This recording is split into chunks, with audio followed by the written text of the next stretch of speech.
This data set looks at the number of veterans who use the Department of the VA benefits from the years 2007 to 2016. This box right here is the actual data set, and it's divided into categories, obviously, with the year. It's divided into categories such as healthcare, compensation, or pension. So this would be like a monthly payment, a loan guarantee, so loan recovery options, life insurance, which is self-explanatory, education, which can be student loans, educational assistance, vocational rehab, that's job assistance, getting back into the workforce, things like that. And those are the major ones that this video will look at. um, what we're noticing, first of all, is that um, across the board, these numbers are tending to be rising. For example, in healthcare, in 2016, there's 6 million veterans who use some sort of healthcare benefit, compared to just under 5 a decade ago. And so that's what this graph says, annual number of veterans using healthcare benefits. So we're seeing a slow increase in things, and it's starting to level off, which somewhat makes sense, as wars in the Middle East are drawing down. There's less veterans getting injured. There's less veterans using. There's less veteran people in combat. There's less people who are using healthcare benefits of some sort because of that. In addition, there are a lot more younger veterans.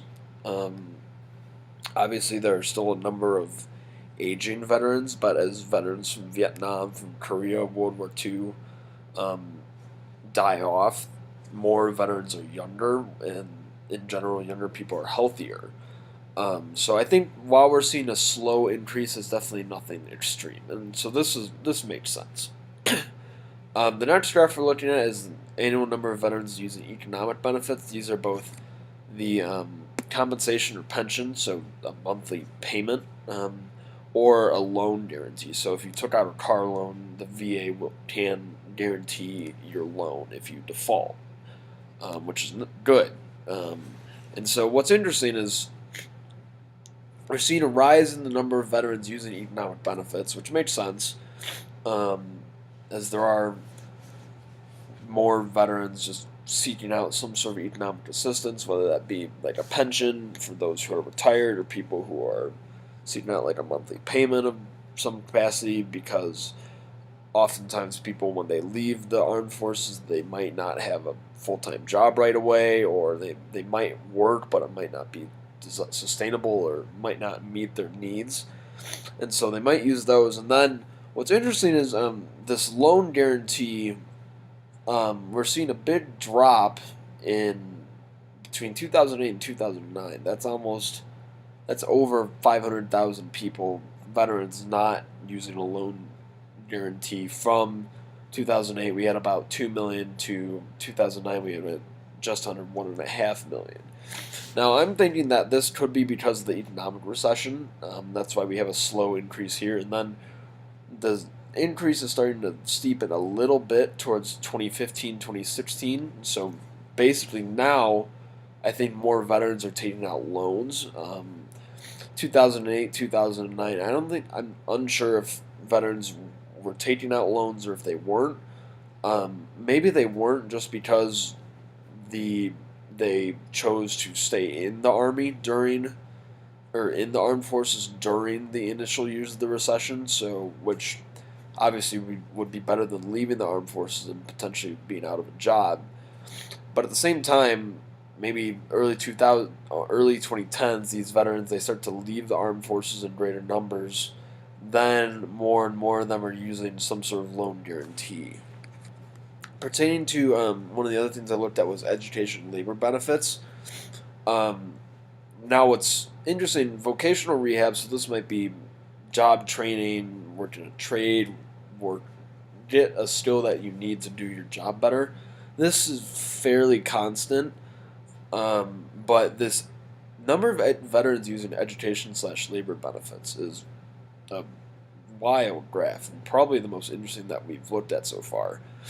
And like I said, kind of at the last graph, when the recession began, like that was a very flat number, so maybe people were just not using those education benefits. They would maybe rather stay in the armed forces versus leave, go to college, do something like that, take on that debt load. So in 2008, 2009, I think these points are very congruent. And then we see an increase 2010, a little decrease in 2011, but out here we see this shoot up. And so basically, more veterans are going to college or getting some sort of education and they're using those benefits. And that adds up against this loan guarantee graph where I think it's safe to say that veterans are um, taking out student loans, and so that's why the amount of loan guarantee is up, and that's why there's more veterans using education slash labor benefits. Now, 2016, 2015, this drops, which is interesting. So my guess is that 2010-ish, a ton of veterans started going to college after they had exited the force.